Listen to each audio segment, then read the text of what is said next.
At the airport in Washington, D.C., the capital of the United States, President John F. Kennedy and other American officials await the arrival of President Amadou Ahidjo of the Federal Republic of Cameroon.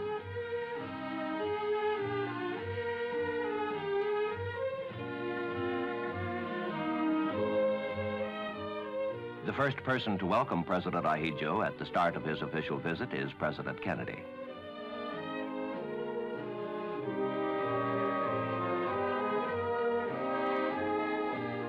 Many other officials and diplomats greet President Ahidjo and his party, including the ambassador to Cameroon, the Honorable Leland Barrows. Accompanying President Ahidjo are Their Excellencies Jean-Faustin Bataillon, Victor Kanga, Tabe Emmanuel Egbe, and other ranking dignitaries.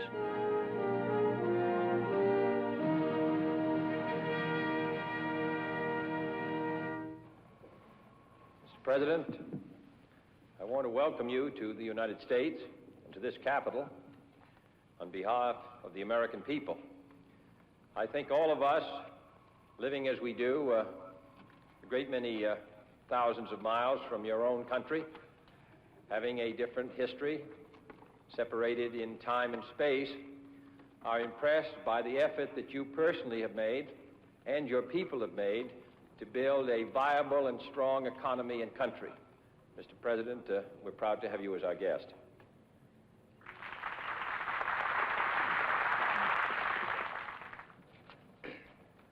Monsieur le Président, je suis heureux d'avoir pu répondre à l'aimable invitation que vous m'avez adressée et je vous remercie sincèrement pour les paroles que vous Mr. President, I am happy to have been able to respond to the invitation which you addressed to me. And I thank you sincerely for the words which you have just spoken about my country and myself. My joy on standing once more on American soil and being welcomed here by the President of this great nation is equaled only by the friendship which my country bears you yourself and the people of the United States. I bring you the cordial greetings of the entire people of Cameroon. Salut cordial du peuple camerounais tout entier.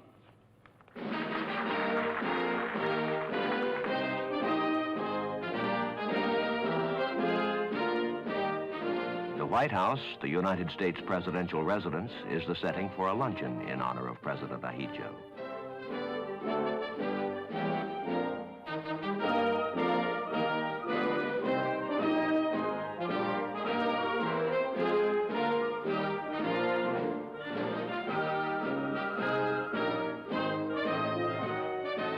President Kennedy welcomes his guest.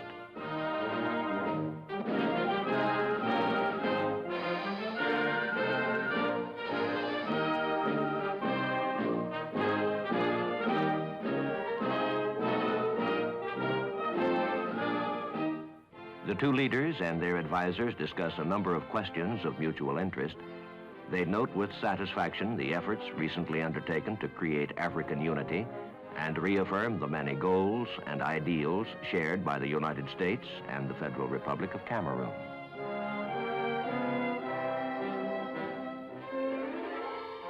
Dusk settles over the American capital as President Ahidjo's first day in Washington draws to a close.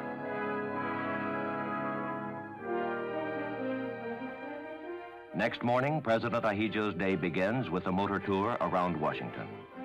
The buildings and monuments are pointed out to the distinguished visitor by Chief of Protocol Angier Bettelduke.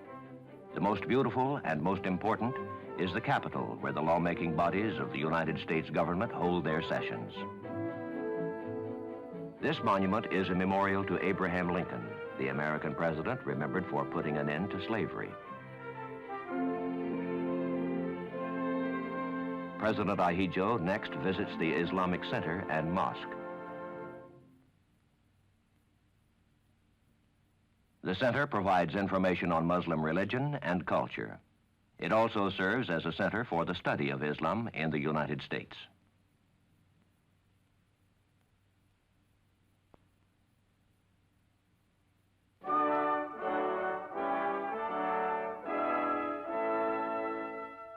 That evening, a reception is given for President Ahidjo by the Cameroonian ambassador.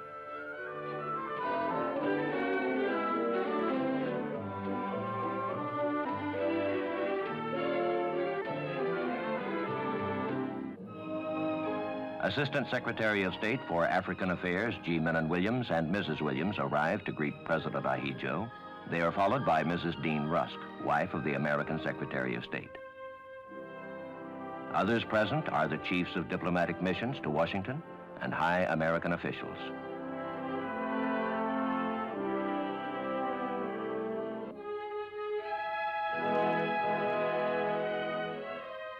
It is President Ahidjo's last night in Washington.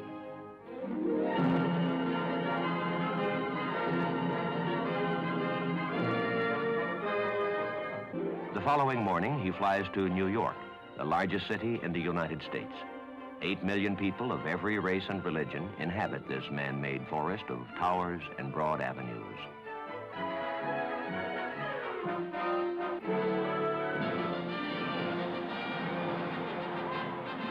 Paper serpentines and confetti shower down on President Ahidjo as New York extends him its traditional welcome.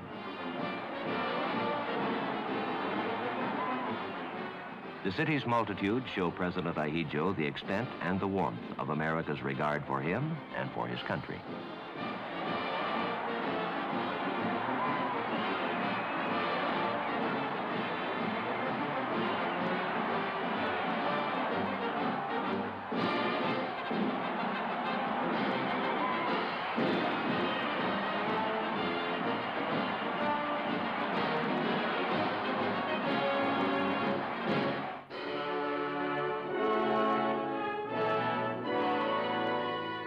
The United Nations headquarters is President Ahidjo's first stopping place.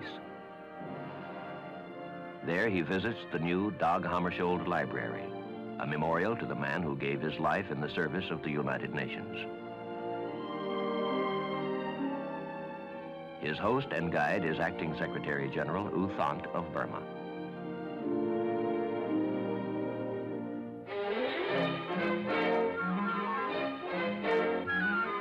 Leaving the United Nations, President Ahidjo travels once more within sight of New York's towers of steel and stone.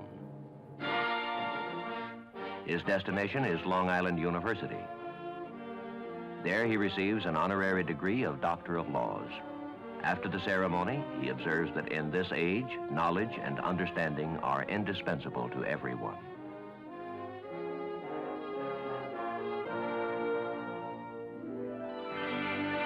At his suite in the Hotel Waldorf Astoria, President Ahidjo receives a visit from the governor of the state of New York, Nelson A. Rockefeller.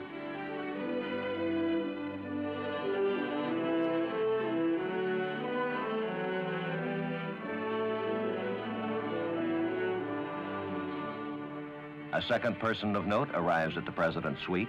President Ahidjo has an exchange of views with Ambassador Adlai E. Stevenson, chief of the United States delegation to the United Nations.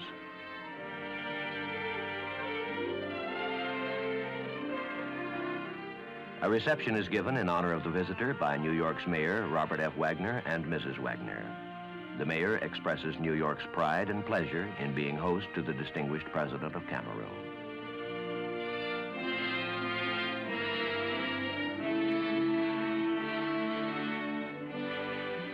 The culminating honor paid to President Ahidjo is the presentation of the gold medal of the city of New York.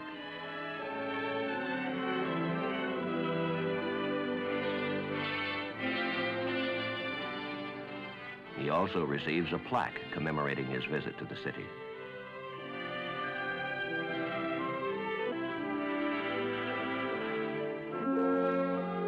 As the last day of his visit to the United States comes to an end, President Ahidjo prepares to return to his own country. He takes with him the knowledge that between the United States and his homeland, there exist bonds of friendship and of common ideals, and that through his visit, those bonds have been strengthened.